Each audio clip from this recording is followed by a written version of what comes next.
what I will be talking about tonight is what I see taking shape. Now, I voted in committee. I sit on the Committee on Education and Labor, one of the committees I sit on, in addition to Natural Resources, the Permanent Select Committee on Intelligence, and the Select Intelligence Oversight Panel.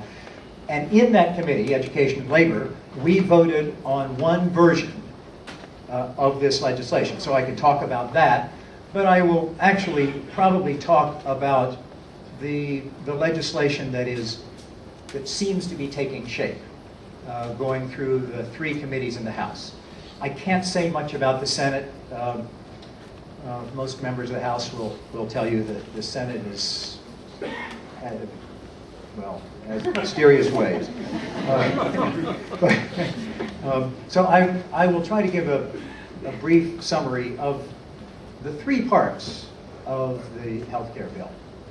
Why are we doing it? First of all, although healthcare is excellent for some Americans, particularly if you have a good diagnosis and access to treatment, you can't do better.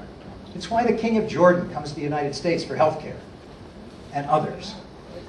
But on average, Americans are living sicker, dying younger, and paying far more than you should pay, than you should live, than you should die, or compared to anybody else in the world that we would want to compare ourselves to.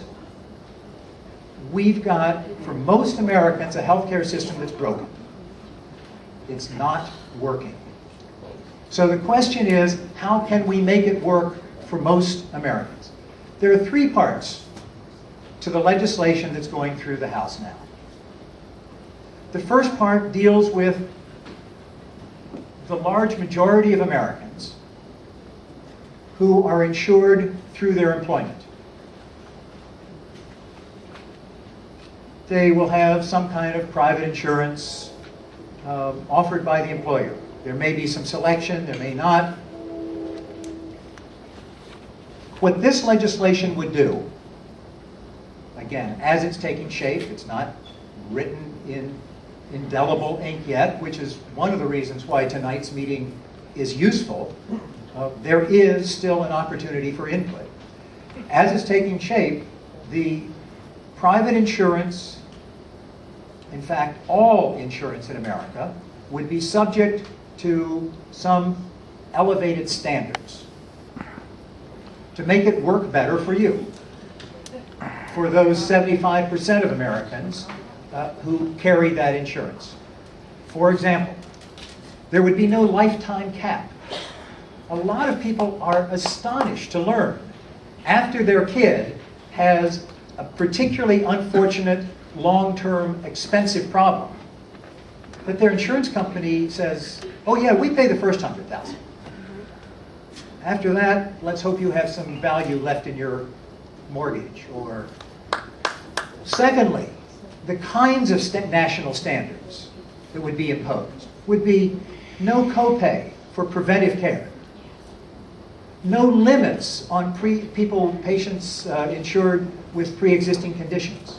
They can't charge you more, they can't deny you for pre-existing conditions. There are a lot of people I know, because I often hear from people in this district who have problems.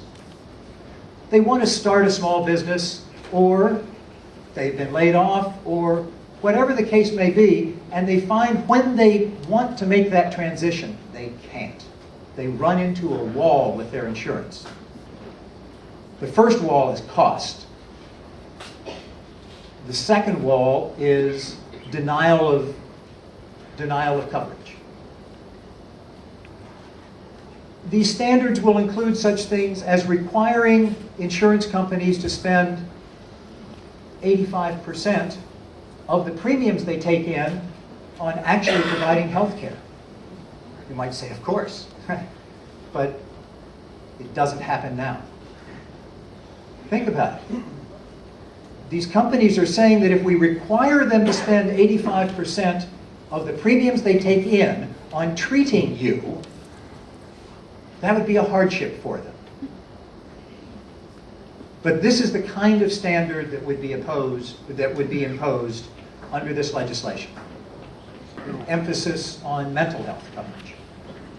Now in New Jersey, we already have mental health coverage and some protection against being denied for pre-existing conditions, but most Americans don't. And so that's the kind of standard that would be in Part 1 of this legislation. The second part of the legislation has to do with those people who are not well served by the system now. When Bishop Riley said 40 million or so, there was some murmuring from the crowd. Okay, let's say it's only 30 million. 15.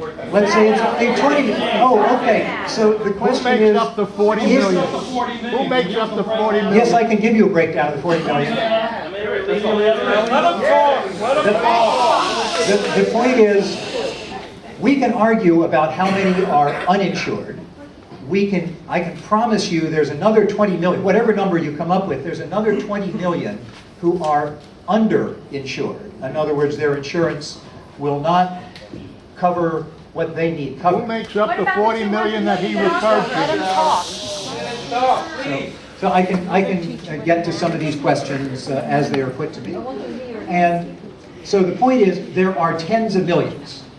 I'm not going to argue right now about how many that is. It's an unacceptably large number. An unacceptably large number of Americans who are not well served by the system now.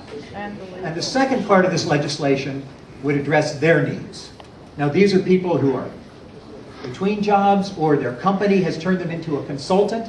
Does that happen to anybody in this room? They used to be regularly employed, and the company said, gee, now you're a consultant and we don't have to pay your benefits. It could be any number of categories. So the requirement here is, under the bill, what would be created is an insurance store. An insurance store where these people who are currently not well served by the system could go for group rate insurance. It would be a large multi-million person national pool. You can get better rates. It's exactly what small businesses have been asking me for years. Can't you help put my employees in a better group rate so that they don't have to pay, as most small businesses do now, 18% more than if you work for a large business. So this insurance store will have an array of insurance plans. Probably there would be Blue Cross, and probably there would be Aetna, a lot of different companies with a large pool of the insured. They would be subject to these same national standards that all insurance companies are subject to, that I mentioned before. And for people who go to this store because they're not well served by the system now, on an income-based basis, they would get assistance in paying those premiums too. Up to probably 4 times the poverty rate. So there would be assistance to these employees, unemployed, self-employed, people who are shopping at the... In the bill, it's called an exchange, which I think is sort of an infelicitous term. I prefer, it's easier to understand it as an insurance store.